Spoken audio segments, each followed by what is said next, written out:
we left off the previous 4 months. We have essentially, remade the amount of money that we had lost, plus I think $100 or something close to that, from having to use Jarrett and spending all of that money. Merchandise is already halfway through the month. We're making money, so our sponsorships are essentially paying for our show costs, our marketing, our merchandise, and our production, along with our merchandise. So that all cancels out, and essentially the amount we get in tickets and how much we use, that's going to be something that'll determine how much money we make. We're not making money on the show. Jeff Jarrett's coming, and he is going to wrestle. If I remember right, who is he wrestling tonight according to my list? Monty Brown. It's a rematch from the previous show. That's not the one I wanted. There we go. We're expecting 114 fans for this event. Unfortunately, the ring has been sent to the wrong place. We got a replacement, but it's not great quality, so there'll be a small penalty. Naturally, great. Locker room incidents. Claudio Castagnoli and Paul London got into an argument. Cassidy O'Reilly and Nigel McGuinness, who look nigh identical, except Cassidy O'Reilly has a beard. They've bonded recently. Ron Killings and Aaron Stevens had to be separated after an argument, and Simon Diamond did his thing. He trained the people he needed to train. Oh, hey, Rudy! He brightened the backstage area simply by being so cheerful. How nice. And we will inspire, and the guys are ready to go. So we gotta go 90 minutes. So I'm gonna go book the show, and I'll see you when we get running and going. Alright, and here we are in front. Oh god, I just saw the amount of people here. We were supposed to have 114, we have 102. But at least we actually broke 100. We start off the match with a quick X Division bout between Petey Williams and Jon Moxley. Petey Williams, I believe, being the only non-local territory, or the only guy we had to pay to travel here, as he is from Canada. He came down to face Jon Moxley in the opener of the event and hit him with a Canadian Destroyer to win, back when that move actually meant something. We follow that up with a match between CM Punk and Air Paris, and they have an exceptional match of 50. CM Punk defeats Air Paris with a top rope pedigree, and this is kind of a big thing for Punk at this point, because up until now, I don't believe he has been considered a main event or heavyweight talent. But Air Paris, who got a victory over John Cena, had a couple of victories elsewhere throughout the division, so Punk beating Air Paris is like, well, now he could feasibly go up there.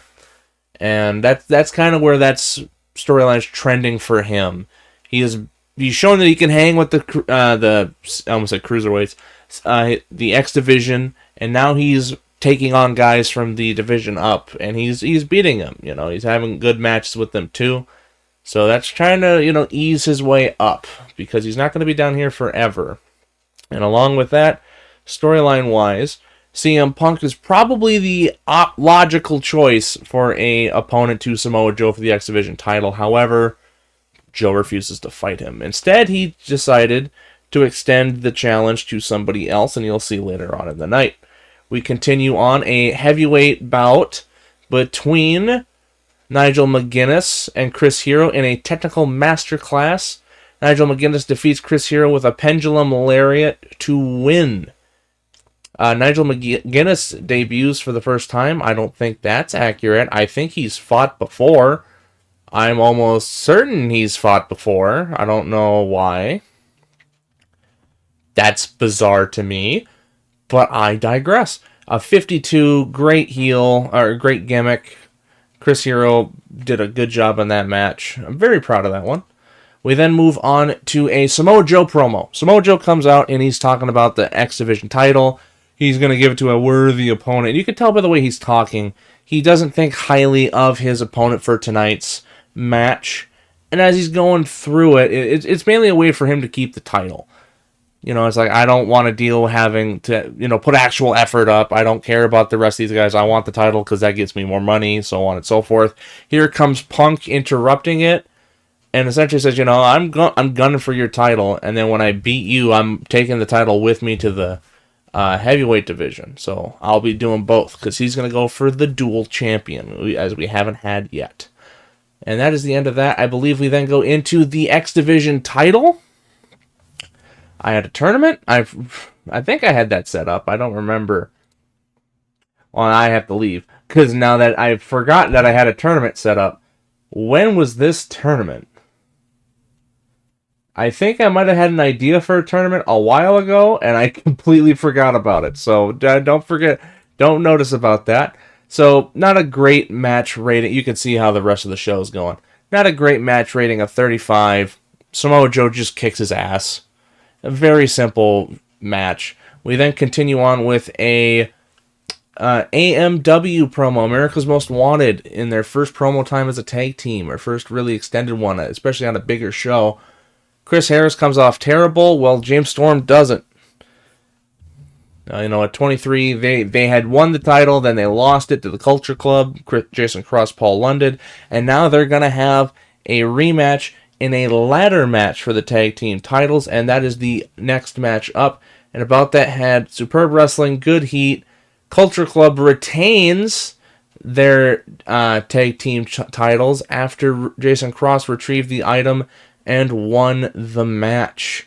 A 40 rating. Oof. We then move on. We have the obligatory AJ Styles promo, because AJ Styles is quite literally the face of the company. Without him, we would not be doing anywhere near as good. He comes out, he's hyping up his match, which is right up next, against Michael Shane, a heavyweight division bout. And that does a 58, an exceptional match. AJ Styles wins with the spiral tap.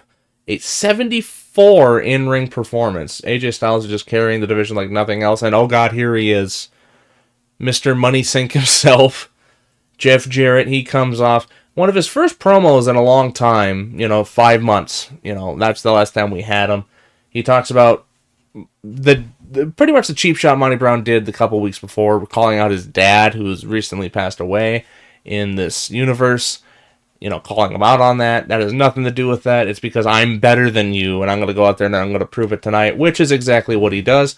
Jeff Jarrett defeats Monty Brown after interference from both Chris Harris and James Storm.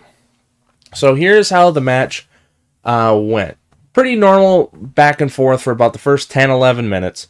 And then when you get to the last one, Jeff Jarrett distracts the referee. In comes Chris Harris, one half of the tag team champions, or one half of AMW, sorry. He comes in to try and attack Monty Brown. Monty Brown dips him right out of the ring. He turns around and he gets a beer bottle broken over his head by James Storm. And they both scamper out of sight. Jarrett pins him and retains his title. And we end the show with Planet Jarrett, fully formed. Jeff Jarrett at the head and AMW underneath him, just like an old TNA. And that will end it with a 48, which is actually not that bad considering the ring snafu, which I'm sure probably cost us quite a few people, which is unfortunate. But a good show all around. Our worst match was a tie between Samoa Joe and Dutt and Williams and Moxley. I suppose the Joe and Dutt one is a little bit more egregious considering that one's higher up the card and for a title. The best match on the show is... Are you surprised? It's AJ, AJ just continues. And you also notice we had no John Cena. Cena was not on the show. Because Cena, if I remember right, Cena's gone. Unannounced. He is gone. And we'll learn more about that on the next show. And we won't see him again for the rest of this episode. He'll be gone for a while. So other than AJ, we can't praise ourselves. Who do I want to give that to? Well, I feel like it's got to go to somebody who actually did their job in a match. I'm going to go with Punk. Punk got a pretty damn good match out of whoever it was. Air Paris. They had a great match. Styles is happy. Punk is pleased. Yikers. That's $3,000 we just lost. That's fine. It's really not.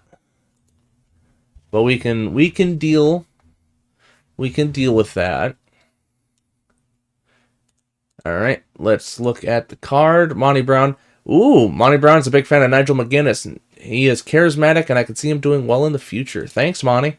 All right, we're here at the end of the month, beginning of February, and one thing that immediately caught my attention is the death of AAA.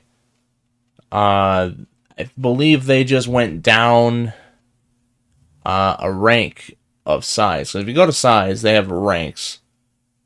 Insignificant, tiny, small, medium, big, huge, and Titanic. Whenever you get to a certain point where, say, if we got to 17 and we ran a couple of bad shows and we dropped down to 16, we'd fall out back from tiny to insignificant. Something will come up that'll say it's like, oh, you're not doing too hot. We got a couple things going on here. Ownership position available. Gabe Sapolsky died. So Ring of Honor is losing. They're losing money. How in the hell are they making so much more money than me on ticket sales? Oh, that they started out at 16. Those rat bastards. WWA may face bankruptcy. April Hunter's gone. Hey, James Storm is now muscular, and so is Andy Douglas. Nice. So my guys are getting ripped. I changed my mind. We had some developments. Number one, the second of like the 5 or 6 Japanese women I signed from AJW, the Women's Japanese League that was going on over there that went out of business. I signed 5 of them. One of them had moved over here last time. Yeah, Mika Nishio did. So now I don't have to pay the travel fee, and it's very cheap. A second one did. So now I actually have like 3 good women wrestlers, Jazz and those 2. So get ready for more women's matches to show up. We have Jeff Jarrett and Elix Skipper. Jeff Jarrett just defeated Lex Lovett. They didn't even defend the title. The booking position, so Ring of Honor sorted out whatever was going on there. Ernest the Cat Miller and Rick Blade won the NWA World Tag Team titles, and I signed with Ring of Honor to defeat, oh my god, Roadkill, Insane Dragon, and Rick Steiner to retain the NWA World Heavyweight title. Cool. That worked out pretty well. I didn't want to mark all on red. That's like the worst button. Why even have that? We're sitting at $451. We're just shy of halfway through the month. So there's going to be no... Oh god, that's event 6. I meant 46. Hold up. I screwed that one up. There we go. Event 46. That's the right one. So now I'm going to go in and I'm going to book the show and I'll see you all. Oh, well, you know what? We're here. We're on the day of the show. We might as well. As you already know, no one gets the day off. 108. Oh, the economy went up to weak. Oh, thank God. I've never been so happy. The wrestling industry is still falling, and I gotta wait for that to bounce back up, but that's still great. Unfortunately, I think we have a product that needs that. To shut up. Thank you, Paul London. James Storm and Simply Luscious have bonded. Sweet. Ron the Truth Killing is in fine form, telling hilarious road stories. Petey Williams and Michael Shannon getting along. Simon Diamond did his thing. Wonderful stuff happening. Just great. The vibes are wonderful. The vibes are immaculate. Look at that. And at monthly event number 46 in front of 106 people, we start off the event with the Haas brothers taking on the Naturals. In a regular bout, I didn't plan on it being too phenomenal or anything. It was just there to start out the show. The Haas brothers take care of business pretty simply over the Naturals. A 38-6 match rating, and that puts them up in the tag team divisions, especially since AMW just lost. CM Punk defeats Sanjay Dutt with a top rope pedigree at 46. They have great chemistry. Wonderful. Getting lucky on these chemistries. Following that, you have, oh my god, that might be the best promo in company history. CM Punk cuts a promo right after the match, essentially calling out Samoa Joe, saying that he is nothing more than a coward. All he wants to do is just to show up, defend the title, and to try and turn a profit. You know, he's doing it for money, not doing it because he loves this business, and I love this business kind of a promo. And the crowd gets really into it, you know. He was superb. Had the crowd in the palm of his hands. A phenomenal. That might be the best segment we've ever done, honestly. On the other end, we've got John Cena, who was not involved at the pay-per-view. We see what happened. You know, instead of him being booked, he went to Alpha, and he asked to get trained. You know, I want to get better. I'm not doing too hot. I want to get back on my feet. And I want to add some stuff to my repertoire. And I want to improve myself. And off it goes, okay. So that's a training arc. So that while Cena's not on the show, he's off doing something else. He's getting trained. Or he's doing more training. We then follow that match up with a match that I'm somewhat disappointed by. Nigel McGuinness defeats Michael Shane with a pendulum lariat 39. Pretty even when it comes to their abilities in the ring at this point, or in the in-ring performance. And then we move on to the main event. Styles comes out, cuts a promo, pretty normal promo, putting himself over, especially over his opponent, Chris Hero, who lost to Nigel McGuinness at the pay-per-view, and generally doesn't have the best track record, although he is a staple of the heavyweight division. He's never been up as the champion. He's had multiple shots. He's never won it, so on and so forth. And he's like, I'm going to go up there. I'm going to beat him tonight. I'm going to go on my way, win the title. We start the match. AJ Styles beats Chris Hero. Pretty even Steven. Styles, this might have been one of his worst in-ring performances, but then again, it was a different style of match I wanted them to do. You know, be a little bit more experimental with it, see if they can actually pull out a good type of psychological match, and they did. And that ends up with a 53 show rating, a very good show rating. The best match of the night was AJ Styles. That's second month in a row. Best promo, best segment was Punk. 100%. I am very, very happy. So we're going to go with the exact same thing we had from the last one. Give it to Punk and give it to Styles. They deserve that. We lost $136. I'm not too mad about that. Nothing changed there. That's unfortunate. Skipper got signed. I got used, and so did Skipper. I beat Chance Beckett and Abaddon, and I also beat Steve Corino. Oh, it's been so long since I've seen him. For the NWA World Heavyweight Tag Team Championship, and WWA went bankrupt. You're making money? How the fuck are you doing that? How are you getting that much money for sponsorships, you assholes? That pisses me off. They're insignificant. They're based in England. Who cares about England? They're at 16. They start... the joys. The joys of this. Oh, the wrestling industry is going up. Okay, this is the time. Okay. So what that means is we're going to get... The more that goes up, the more the wrestling industry goes up, the more people come in. Therefore, the more tickets will sell, and the more merchandise we'll get. And the higher the economy goes, the more sponsorship money we'll get. So that is good. I'm hoping we break 15 here. That is my ultimate goal. What did I not click on? Because it's mad at me. I don't care.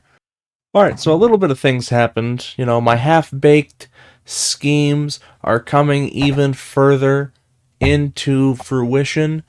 Couple of things. Number one, I think we were right here. Naomi? I don't know how to pronounce that last name. But the third of the women that I hired from the AJW that went out of business, that's the third one to come over. Claudio Castagnoli from Europe moved over here. Cesaro, if you don't know what his actual name is. Hyuga? That's the fourth one. And Lufisto also. So that was another woman I hired that wasn't from Japan. And she still came over, and we had 2 matches. We defeated Glacier, and we defeated, I thought that Glacier again, Reckless Youth. And we did retain the title 2 more times. So things are just coming up pretty well for us. Scott Hall's going to retire. You know, that's kind of sad. Although, Well, it is 2005. It doesn't feel like 2005, but it is. I think that just leaves the one woman that has not moved over yet. The only talent that this plan hasn't worked on so far, and it's you. It's you. I had you on my roster the first year, and I never used you. So come move over here so I can. But now we actually have a really kick-ass women's division, and I wasn't prepared for that. So we're going to go ahead and get into the show. We've been spending a lot of money on some of these last couple ones, so we're going to change things up a little bit. All right, and welcome. Oh, God. 94 fans. All right. Yeah, that didn't go as well as I'd hoped, but that's fine. We're going to showcase some of our new female talent from Japan. Mika Nishio defeated Miyuki Fuji in 1342 with a pinfall with a Falcon Arrow, a 27 match rating, then followed up by Azumi Hyuga versus Kayu Naomi. Kayu, I can't say Kayu. I just think of the fucking Canadian kid. 1409 wins by Hangman's Neckbreaker pinfall. 30 match rating. We then have a championship match for the first time in what feels like forever. Jazz is actually going to defend her title, and she's going to do so against Lufisto, who did good in her promo and had a good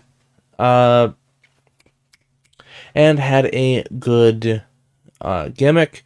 They have a match. It doesn't go particularly well. Bang. And you know what? I'm fine with that.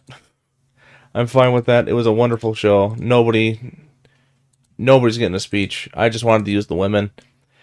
And we still lost money. God damn it. That was the whole purpose of that, was to make money. Oh, okay. That didn't go as well as I'd hoped. But I wanted to debut him, get him out, and, try having a smaller matchup. The lack of big names really hurt show attendance, I figured. I figured that one out. I thought about throwing in an AJ Styles match, but I was like, nah, dude needs a break. He's been carrying this company for too fucking long. $1,000? We didn't even break $1,000. Oh, well, that's also because we lost $100 there. So, yeah, that's on me. That was the whole purpose of doing that. Goldberg is now in New England. Randy Savage is now in the Southwest. I was just in a random fucking match. Alright, cool. With Elix Skipper and Ray Traylor. Nice. Alright, and in front of 115 people, monthly event number 48 begins with a woman's match. Just, throw them out there, see if they can have a good match. Kayo Naomi defeats Miyuki Fuji in 10.5 minutes with Hangman's Neckbreaker. A solid opening match. We then move on into the Swiss Banker. We then move into a X Division matchup between CM Punk and Claudio Castagnoli, and my God, did CM Punk drag you to a good match. He was also rusty, so he's gonna have to, get rid of that. And now he's in America, so that should go a little bit easier for him getting booked. Follow that, we have another phenomenal promo by CM Punk. Again, reiterating his stances against Samoa Joe, reiterating his challenge, reiterating and stating verbatim, I think he's a coward. We then move on to a heavyweight division matchup. Chris Hero versus Michael Shane. Chris Hero wins with a 48 match rating. We then go on to the main event promo.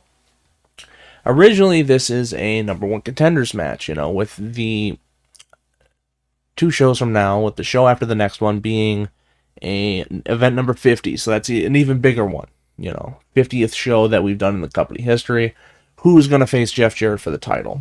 Originally, it was going to be AJ Styles and Nigel McGuinness, number one contenders match. However, Monty Brown comes out and says, I got screwed. I got hit over the head with a beer bottle, interference. I deserve a shot, at least another shot at Jeff Jarrett before either of these two. He gets put into the match, and we have a triple threat match instead of a singles match, and that is a 54. AJ Styles, 75, might be the best match performance he's ever had. Nigel McGuinness, AJ Styles defeats Nigel McGuinness and Monty Brown, or was going to, I forgot to add that, was going to before Chris Hero, the man from the previous match, comes out, knocks out Monty Brown again, specifically targeting Monty Brown. And that's why AJ Styles pins Nigel McGuinness instead. Of course, Styles and McGuinness didn't even realize that it happened. This happens on the floor, and Hero intervenes in the matchup, and Monty Brown essentially gets screwed a second time. We'll see how that goes the next week. Show rating of 51. Address the locker room. We'll give that to AJ. We'll give that to CM Punk. Pleased and pleased. Oh, we made money. Oh my god. Okay, cool. This isn't a revolutionary thing. We've made money before, but we haven't made money in a while. And we went up to 15, thank God. Hi, Dory. I thought these were opinions. No, Goldberg and Air Paris are now dating people outside of the industry, so don't worry too much about that. Oh, I thought they were talking about the same person. Caillou doesn't connect with the fans. Fuji is pretty good in the ring. You should push her. All right. I'll keep that under advice. It's almost like I signed them for that reason. In 2 more bips, we're going to be up to Tiny. And that'll have taken 4 years. Because in May, when we get to the end of the month here, that'll have been 4 years since we've started. And we're not even out of insignificant yet. A lot of that has to do with me having to claw my way back out of debt that I had put myself in really early on. So that was limiting in what we can do. And now we're actually, trying to do storylines, build up on that.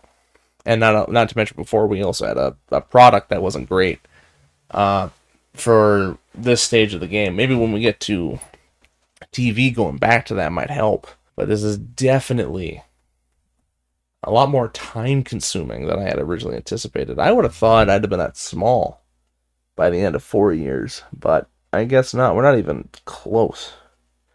Although a lot of that comes down to we're just not doing enough shows.